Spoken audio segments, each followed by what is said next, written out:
का जो लेवल है आपके शरीर के अंदर, आपके गर्भ के अंदर ज्यादा हो गया है और इसके कारण जो है बच्चे को परेशानियां भी आ सकती हैं। गर्भ के अंदर बच्चे का सही तरीके से विकास नहीं हो रहा है तो बच्चा आपको बहुत देर से किक।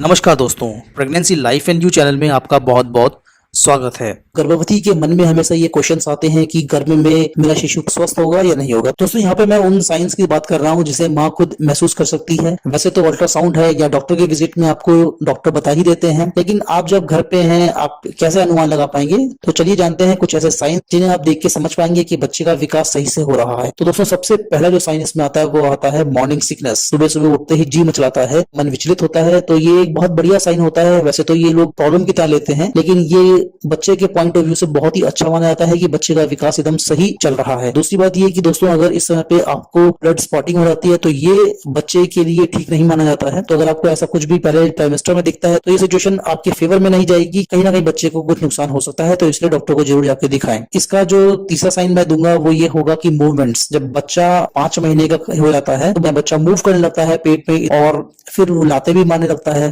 तो अगर ऐसा आपको महसूस हो रहा है तो ये भी एक काफी अच्छा साइन होता है कि बच्चे का विकास सही से हो रहा है। अगर आपको 5वें महीने में या 5वें महीने के अंतिम तक किक्स महसूस नहीं हुई तो आपको डॉक्टर से एक बार बात जरूर कर लेनी चाहिए, क्योंकि हो सकता है कि कुछ बच्चे के डेवलपमेंट में थोड़ा सा डिले चल रहा हो। तो इस केस में क्या करते हैं डॉक्टर आपको कुछ प्रोटीन्स के सप्लीमेंट्स देते हैं ताकि बच्चे का विकास तेजी से हो सके। तो दोस्तों सबसे पहले तो समझ लीजिए कि घबराने की बात बिल्कुल भी नहीं है। बच्चा कभी कभी थोड़ा सा धीरे धीरे प्रोग्रेस करता है, कभी जल्दी प्रोग्रेस करता है और वो बहुत सारे फैक्टर्स के ऊपर डिपेंड करता है। आपके खान पान के ऊपर, आपके शरीर का टाइप क्या है, वातावरण के ऊपर, आपके स्ट्रेस लेवल के ऊपर, तो काफी सारी चीजों के ऊपर डिपेंड करता है। चौथा सिम्टम दोस्तों ये होता है कि आपके जो पेट का आकार सामान्य है, मतलब कि जैसे कि आपका 5 महीने का बच्चा हो गया, 6 महीने का बच्चा हो गया, तो उस हिसाब से अगर आपका पेट का आकार सही है तो ये सही बात होती है। लेकिन कहीं ना कहीं अगर आपका पेट जो है बहुत ज्यादा बढ़ रहा है, बहुत ज्यादा बढ़ते जा रहा है, और ऐसा भी नहीं है कि आपके जो पेट में है 2 बच्चे हैं, आपके पेट में एक ही बच्चा है, लेकिन ऐसा लग रहा है आपको कि 2 बच्चे के बराबर जो है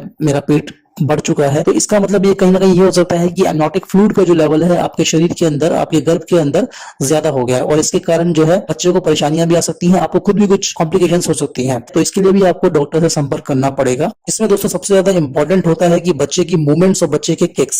जो मूवमेंट है उसकी जो किक्स है वो आपको 5वें 6ठे महीने में शुरू होने लग जाएंगे, तो इनका आपको बहुत ज्यादा ट्रैक रखना है कि ये समय समय पे आपको महसूस हो रहे हो। 1 घंटे में कम से कम बच्चे की जो मूवमेंट्स है आपको 2 से 3 बार कम से कम महसूस होनी चाहिए। अगर इसकी फ्रीक्वेंसी कम हो जाती है या मतलब बच्चा अगर 2-3 घंटे तक कोई किक ही नहीं मार रहा है तो आप कोशिश कर सकते हैं लाउड साउंड बजा के या बच्चे के ऊपर एक टॉर्च से फोकस करिए लाइट को। तो बच्चा जो है 7वें महीने में इस समय पे काफी हद तक रिस्पॉन्स करने लगता है लाइट का, साउंड का, तो इससे भी बच्चे को आप थोड़ा सा जो है उत्तेजना पैदा कर सकते हैं और वो कुछ एक्शन में आ सकता है। तो मूवमेंट्स का बहुत ज्यादा ध्यान रखना है। अगर आप मूवमेंट्स का ध्यान रखते हैं तो बहुत ही सही बात है। अगर बच्चा मूव कर रहा है, मूवमेंट्स दे रहा है, तो दोस्तों दैट मींस कि बच्चा जो है पेट के अंदर एकदम सही से विकास कर रहा है। ये जो मूवमेंट है धीरे धीरे करके दोस्तों कम हो जाएंगी, क्योंकि 8वें 9वें महीने में बच्चे का विकास बहुत तेजी से होता है, वजन बहुत तेजी से बढ़ता है, जिसके कारण जो है बच्चा थोड़ा बल्की हो जाता है और जो गर्भ में जो स्पेस है वो बहुत कम रह जाती है उसके मूवमेंट्स के लिए। तो ये जो मूवमेंट्स है आपको 8वें और 9वें महीने में कम महसूस होगी, तो घबराने की बात नहीं है, लेकिन आपको मूवमेंट्स को ट्रैक जरूर करना है। दोस्तों वीडियो कैसी लगी मुझे कमेंट्स के माध्यम से बताएं, और अगर वीडियो पसंद आई हो तो लाइक का बटन अवश्य प्रेस करें। तो चलिए दोस्तों मिलते हैं ऐसे ही किसी प्रेगनेंसी से रिलेटेड अन्य वीडियो में, तब तक के लिए ख्याल रखिए अपना। नमस्कार।